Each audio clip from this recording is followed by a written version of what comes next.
Welcome to More Than Our Story, where we strive to inspire people by sharing remarkable stories and helping them realize they're never alone in their struggles. I'm joined today by Ned Phillips, an entrepreneur and ultra runner. Thank you for sharing your time and your story.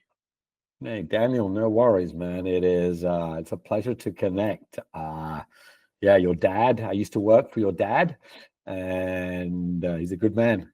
And then he told me your story and that it would be good to chat. So I appreciate being on the show.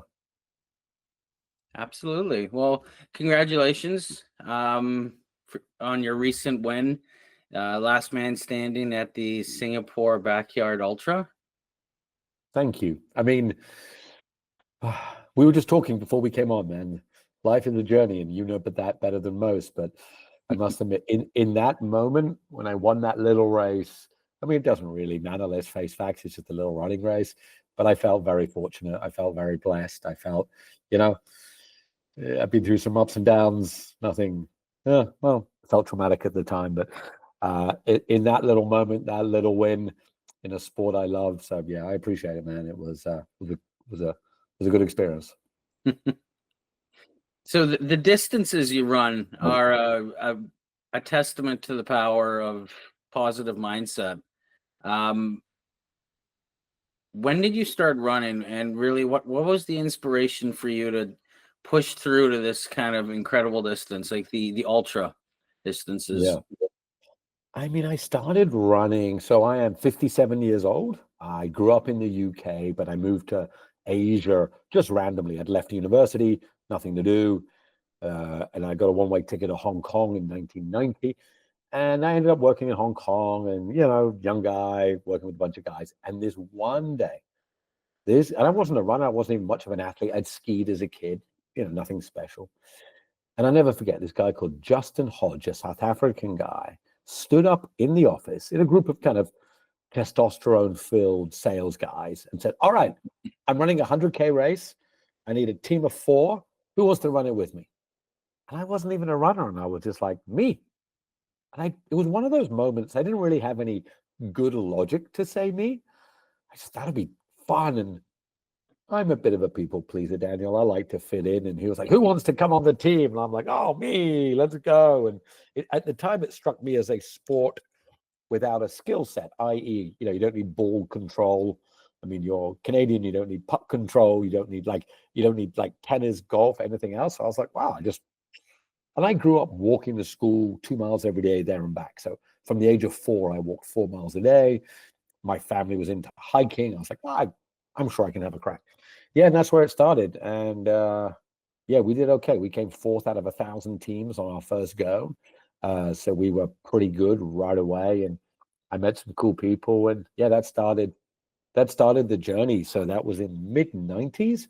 So close on to 30 years. I started a love affair with ultra running. I did Ironman, ultra, had my different goes, ultra then Ironman, now back to ultra. And there is something, we can dig into it, but I love the physical, but I love the mindset. And I love what it does for your mind, especially. You mentioned team. Typically, people think of running as an individual sport. Can you explain the team aspect of the ultra, or I guess using the recent one as an example? Yeah. Well, typically ultra is solo. That one specific race is quite an unusual race, which is teams of 4. It's just a uniqueness of quite a famous race in Hong Kong.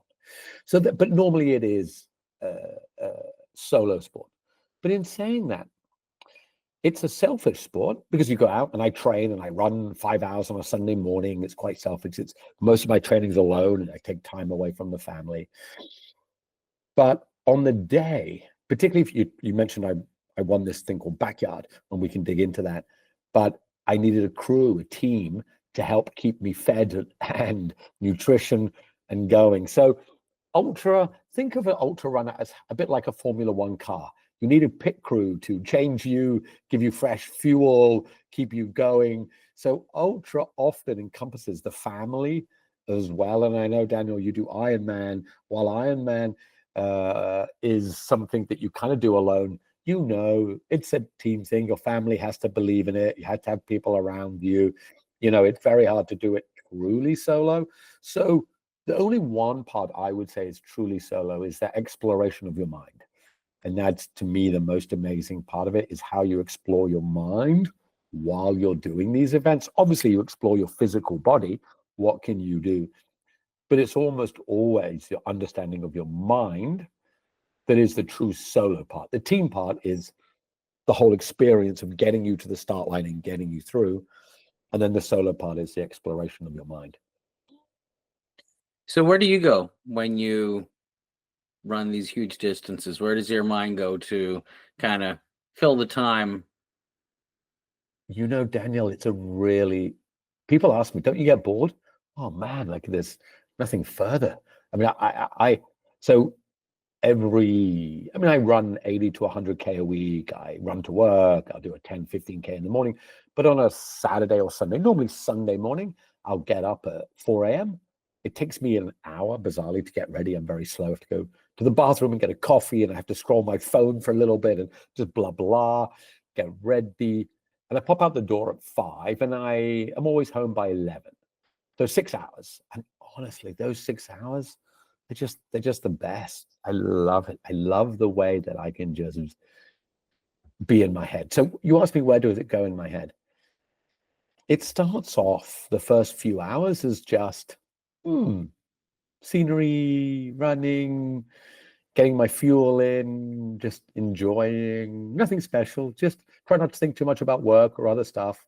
Sometimes I listen to musical podcasts, but not often. Sometimes, half. But as I get into, and I know this sounds strange, Daniel, but you know, the downside for me is 6 hours isn't far anymore. So I never really get very far when I do a 6-hour training run. I just, start to get a little tired, start to keep focused. So on a training run, my brain goes to the race that's coming up. And so this is going to sound silly, but I always believe in saying what I think. I believe if I took on Usain Bolt in a 100-meter running race, I would win. Now, obviously, I would not. I understand that. But I have a phrase. If you believe you can or believe you can't, you're right. And I know I can't beat Usain Bolt, but why would he even rock up? He might trip up. He might have a bad day. He might pull a hamstring, clearly. But in ultras, most ultras I won't win. But very specifically for this backyard ultra, I kind of knew I had a chance. And on the day, on the race, where did my mind go? I wanted to put it, I don't know if you've done mindfulness, Daniel. I tried, I found it very difficult.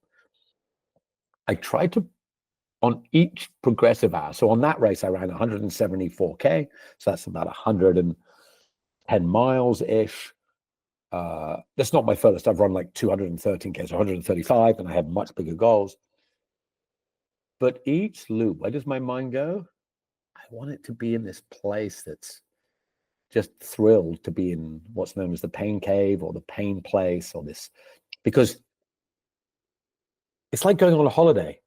Like, you can't experience Disneyland unless you go there. Sure, you can look at it on Google. It's not the same, right? You can't experience, if you've never been to New York, unless you go there. For me, the pain cave, the place where real suffering, and I mean, this is voluntary suffering, right? The idea that you go into an endurance place of your own choice. And each time you go in, it's kind of unique in there. You may have heard of Courtney Delwater, one of the great ultra runners of our time. And she says, when you get into the pain cave, look up, look around, smile, and don't think, oh my God, this is so hard in here. It's so tiring. Chip away. Make a new little, like you're in a cave, and chip, and have a look and smile. And oh my God, because where my brain goes to for the first, say, 100 miles is, all right, just do everything right. Eat your food. Don't go too fast. Keep calm. But then all of a sudden I get into the place I've never been before. Like, oh, wow, this is a new kind of hard. And then you just want to stay there. How long can you stay there? And don't think. It's not hard. It's okay. It's fine. This is good. Just keep telling yourself, this is okay. This is what you're here for. Smile. I have a big belief, right? If you smile, everything's better. It just is. So smile into it, and Yeah, so depending on the length and the experience, and I've done a lot of long stuff, but it's always get to that special place and then be thrilled when you're there. So speaking about staying in that special place and not being distracted, do you ever use biometric tracking devices, like, or do you just go by feeling? I have a watch that is a sports watch that tells me how far, how fast, but that's it. Like I know if I've run. So uh, the answer is no. Daniel, I've been doing ultra running and endurance for 35 years. I know. So I didn't even have heart rate tracker. But if I did a 100K run at the end of it, it would, if I was asked what was my average heartbeat, I can tell you within 2 or 3. I just know. I know if it was a hard effort. So for my 174 kilometers, 112-mile race, my average heartbeat for those 26 hours was 123. Pretty low, for continuous running was 123. And I thought I had aimed it for it to be 120. And I kind of just know. So I'm not saying I don't need biometric.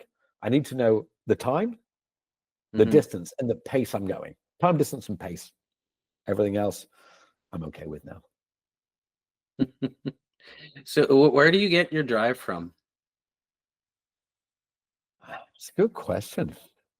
So my dad's an absolute hero. He's 88. He's still racing 5Ks. My granddad on my dad's side was a 400-meter, 800-meter champion in the British Army, not in Britain. But I don't know. I found I'm really good at not stopping. This is my special skill set. I think partly because I'm quite good at it, and everybody likes to be good at something. I think, and I don't know. Daniel, honestly, I ask myself, like, what is it about me that doesn't want to stop? So just to give you an example, and this is one where I was actually more proud of myself than winning the backyard. So the backyard, and we'll tell you a listen to what backyard is in a minute, but to train for it, I'm not a planner, but I had this idea. Okay. Do you know what park runs are, Daniel? These 5K races every Saturday morning around the world. Why don't you tell me? Okay. I tell you. So basically, 15 years ago, a group of people in a park in London met up, 8 of them, and said, why don't we meet every Saturday and just have a little 5K race between us? And then before they knew it, 20 people came. They told other people, 50. Then they had a race in the next park. Today, there are about 15 million people in parks around the world. Every Saturday morning, do a free volunteer 5K race. You can run fast, slow. It's called Park Run. It's been awarded so many honors and medals for getting people moving. Because, Daniel, you're an athlete, you train, you get out. You can just go out. A 5K is, even people who've never run can dream of a 5K.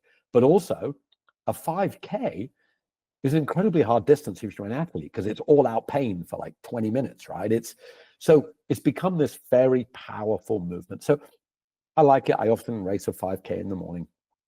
So in Singapore, it's every Saturday morning at this park at 7:30, and you can just turn up. So I set myself a challenge.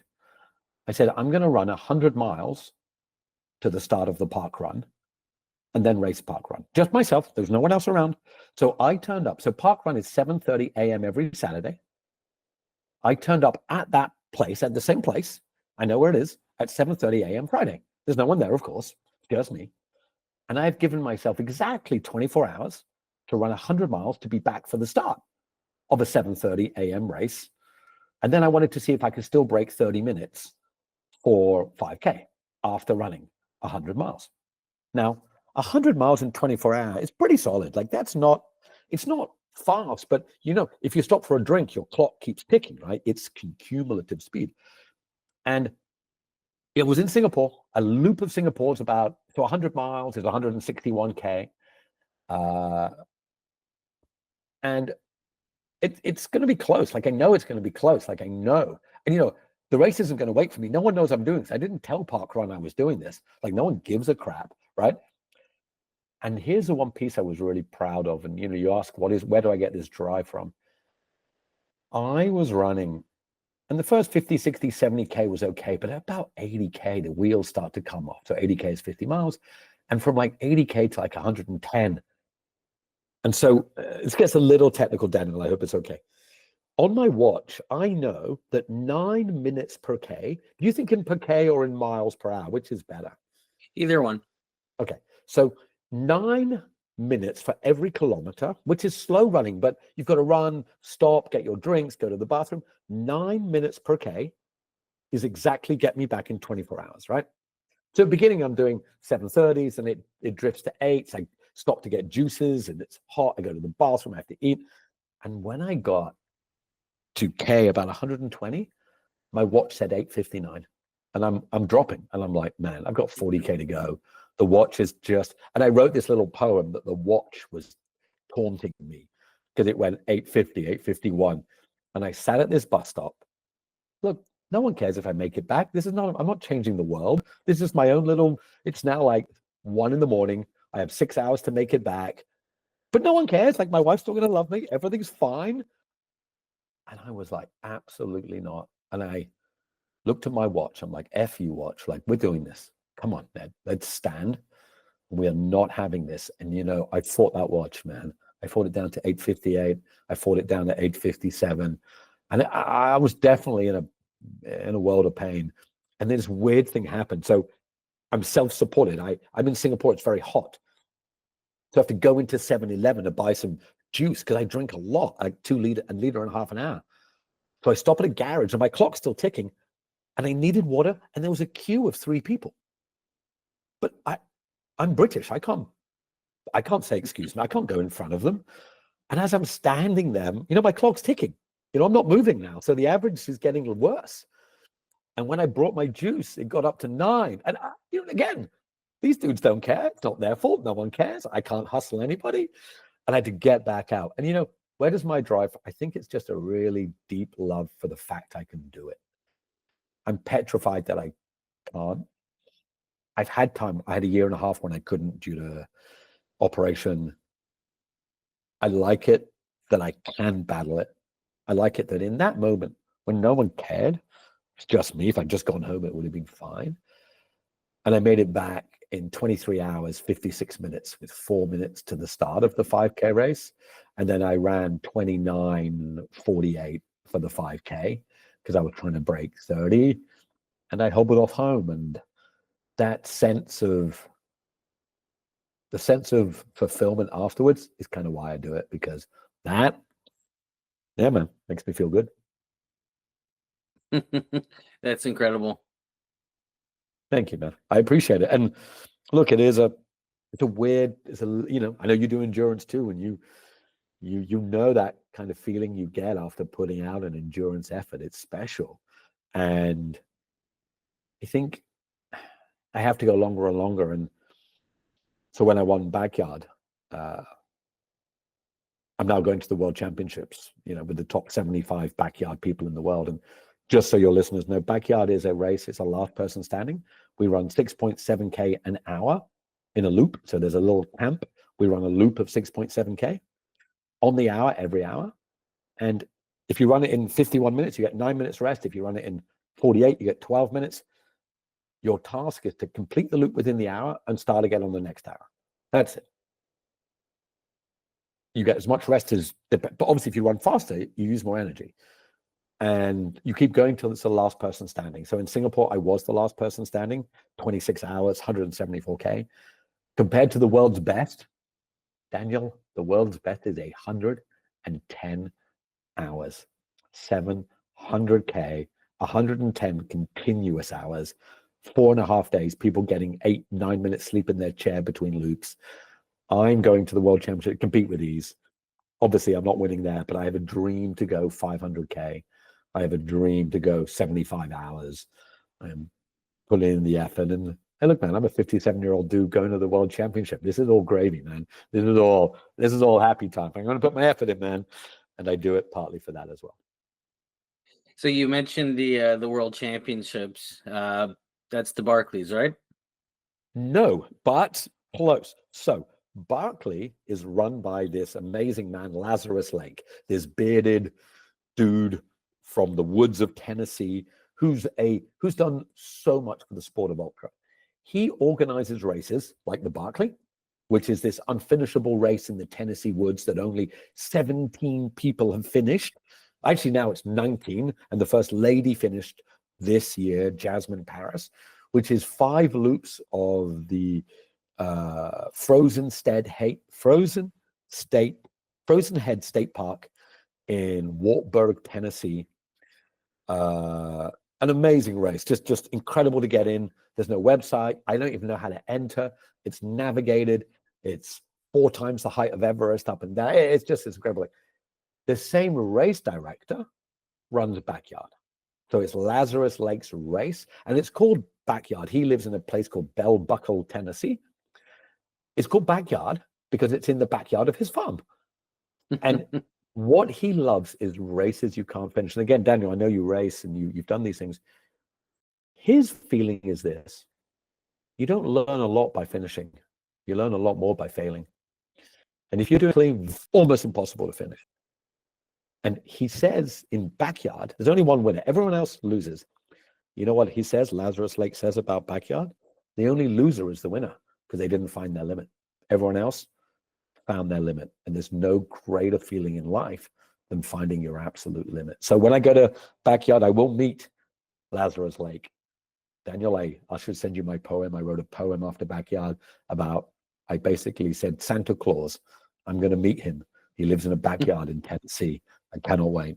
I have been a fanboy of Laz, and you're going through some hard things yourself, man. And you talk about hard things. Life teaches us a lot from hard things. Sometimes they're not hard things we want to learn from, and that's Laz's motto. So yeah, when I go to Backyard, I'm going to be racing with some of the toughest mofos on the planet, and I cannot wait. I think there's a documentary called the Race That Eats Its Young that I've watched, and that, for any of the listeners out there, that's a great introduction to what the Barkley is all about. So I recommend you all check that out. Such a great documentary. And you know why it's great, Daniel, is that it wasn't made by runners. The people who made it had no idea about running. So what they made was a human story, not a running story. And you've watched it. You could feel it, this sense of people going, this is not sensible. Like, this is not recommended. This is not something you finish. Yet, sense that these people were being given greatness in their minds to do so hard. Yeah, it's Lazarus Lake. He's not his real name. His real name is Gary Cantrell. But yeah, the Barkley, I think, is a wonderful introduction. If anybody wants to look at ultra, I think it beautifully encapsulates what endurance can do for you. So I'm going to shift gears here. You host a podcast with your friend Marcus. I do. It's called One More K. Do you see a correlation between entrepreneurship and ultra running? Yeah, man. Look, I've shared my story, so I'll tell you it here, man. Yeah. I met Marcus because he's an entrepreneur. He now runs a sports gel brand called Lecker. I'm a small investor. And we started this podcast. But we've both been through entrepreneurship, and we've both felt how hard it is. My startup failed. We had to liquidate it. I lost everything financially, and does that really matter? I mean, that's a deeper topic, right? But I built a pretty big firm with 100 people, raised $20 million, and the firm did not make it. And, I lost my mental health at the same time. I found how hard entrepreneurship can be. And, I didn't go into entrepreneurship wanting to learn the lessons I think I learned in ultra. I go to ultra to learn lessons of willingness. I went into entrepreneurship with this naivety that this is going to be amazing. I'm going to build $1 billion company. And for a while, my company was like, like we were like startup of the year and killing it and raising money. And, you convince yourself you're a genius, whereas in fact, clearly the opposite was true. And, while we didn't we grew too fast. Icarus, we grew too close to the sun, and we forgot the sun was hot, and we burnt our wings, and all of a sudden we couldn't keep going. And so I do think there's a lot. I think both are very hard. I think both teach us a lot. Both give us great things. They can, I'm more scared of entrepreneurship than I am of ultra. The difference is in ultra, the more I put in, the more I get out. In entrepreneurship, you can work incredibly hard, but still get nothing. And maybe to finish this a little bit, when I say I got nothing, so the company closed, liquidated it. What did I get out of it? I think it builds another shell. I feel more resilient. I hate to say you can't, not you, but I hate to say this phrase, you can't hurt me. Of course I can be hurt, but I feel I can be hurt a lot less. I care less I care what people think about me, but I've also realized, like, if I'm a good dude trying to do good things, it's okay, right? It's totally fine, right? Because people should think okay things of me. Like, I don't mind anymore. And being an entrepreneur, I've been through some just super hard stuff. And, it gave me the sense of, be a good person and try hard, and it's okay. So yeah, I think there's an incredible amount of similarities. The only difference is ultra's way easier. So what's next for you? I think people have three things in life. You have family, you have work, career, and you have a hobby, right? Now, obviously, I love this phrase. If you love what you do, you'll never work a day in your life. It's an amazing phrase. Not all of us have that privilege or luck. Work can be transactional because life is life. You have to get paid, right? You have to make things happen. I'm 57, and I put all my chips on the table with my previous startup, and I lost them all. So got to go again, which is a little interesting scenario. Not where I thought, but you got to smile and move forward. So you're asking me today, Daniel, and you're going through your own journey, and I'm sure on different days you have different responses. If you'd asked me the day after my company liquidated, yeah, I was sitting in my room having a cry, and that I would have told you what's next. I would have told you I had no idea. I then thought I would get a corporate job because that's the sensible thing, it's the safe thing. But I'm 57, man. I can get a corporate job because I'm a pretty energetic 57-year-old. But then I realized somebody told me this phrase, Daniel, and they said the riskiest thing you can do is get a job. And I was like, what do you mean? I said, Ned, you got to believe in yourself, back yourself. Like, you need to believe in yourself. And what do I love? I love sales. I'm a sales guy. I've been a sales guy. I love sales. So I started a little consultancy, showing people how to sell, talking about sales, teaching startups how to sell. Because I want startups to succeed. I want salespeople. It's called the Sales Movement. And over the last 6 months, I've had 15 companies use it. I just launched my little business. It's not a startup because it's a services business, not software. It's just me selling my skills. My skills are sales. I adore sales. And somebody just literally 10 minutes before the call said, Ned, this is your ikigai. Do you know what ikigai is? No. Ikigai is a Japanese term that's very hard to get to. It is a combination of doing what you love,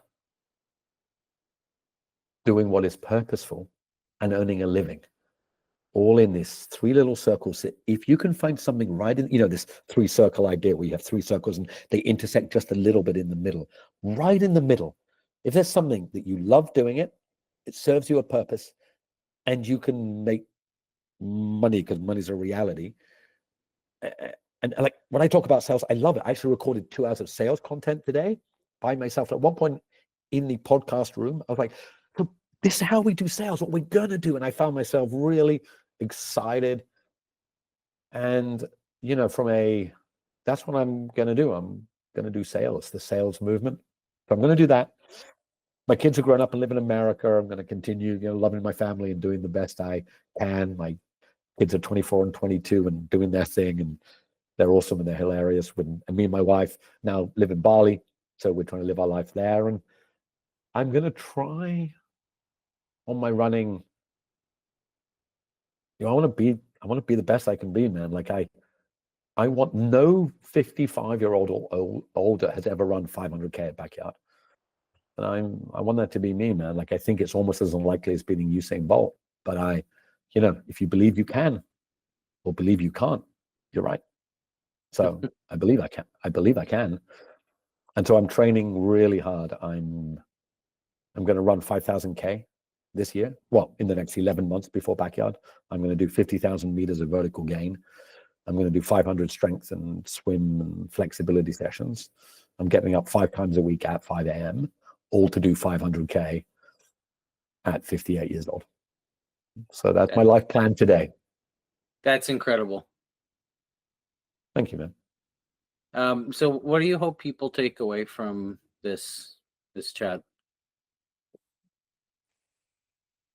Yeah, I really actually do. I know we haven't spoken about this, but in my entrepreneurship journey, I sadly met some people who weren't kind. Be kind, people. You don't know the shoes the other person is walking in. I find in ultra some really kind, good people. They're really, really, really people. Just, I cannot tell you enough. Be kind. You don't know that person's story. The other thing I would say is, like, you can. Like, it's not that hard. You can. Like, you really can. The other phrase, don't reach for what you can, reach for what you cannot. Don't reach for what you can. If you know you can run 10K, go and run 20. And it doesn't have to be running. Let's say you have a startup idea. You can. Like, you can. It's okay. You can do it. It's okay. And don't really worry what other people think, because if you're a good person, they go together. If you're a kind, good person, just try these things. Try these things. It's really important. And smile. And sure, shitty things will happen. Like, I had to, once my startup closed, I had to let go 100 people in one day. I mean, we lost everything. Like, it sucks. But then again, look, we're still here going forward. It's just money. It's fine. We'll come and go. But like, I'm not saying being kind and everything's going to be great, but I am saying be kind, try hard, smile. And that would be cool. Well, thank you, Ned. I hope you attain that goal you've set for yourself. You're a good guy. Thank you, man. You are you are an inspiration. Thank you. Yeah. Likewise, man. Like, I know, like, when your dad contacted me and I saw you doing these half Ironman, and you're going to be doing an Ironman, Daniel. How is it? How is that journey going? It's going. I was originally set to be doing the what date is it? It was probably going to be happening like, I think Sunday just passed, but Oh, wow. I'm still undergoing treatment, so I had to push it off for Yeah. Ottawa next summer. Okay. So it's going well. I'm still pushing through the treatments, still training hard, and I have a warm up half to tackle before, just to get me back in the swing of things. But it's going good, and like you said, I know I can, and all it is just kind of staying in that pain cave, as you said, staying present, and really just don't stop. So that's where I'm at right now. I love it, man. Like, I'm super, honestly, like, it's easy to throw, and we don't know each other super well. We just kind of met, but I followed your story, man. And it is because, and you could be going through this and not trying to do amazing things. And it is really, I love to see it, because yeah, you can, man. Like, you can finish an Ironman, you will. And your training during treatment, dude, that's great, man. And honestly, I'll take a bit. Sometimes when, you ask me what pushes me, when I'm going through, I'm running, and I'm like, man, this is hard. I do think about other people. I'm like, all right, man, this dude's out there doing it. Like, this dude's doing it. He's doing it tough too. So yeah, I think we can take a little bit from each other away here. Absolutely, and you're going to inspire countless people. Maybe the message of today should be get out, get up, run that 5K and see what's next. 100%, man. You know that phrase, if you believe you can or you can't, you're right. Well, thank you so much, Ned. It's been a privilege to speak to you. Likewise, Daniel. I appreciate it. I'll follow your journey and I wish you the best, man. Absolutely. Have a great day. Thank you.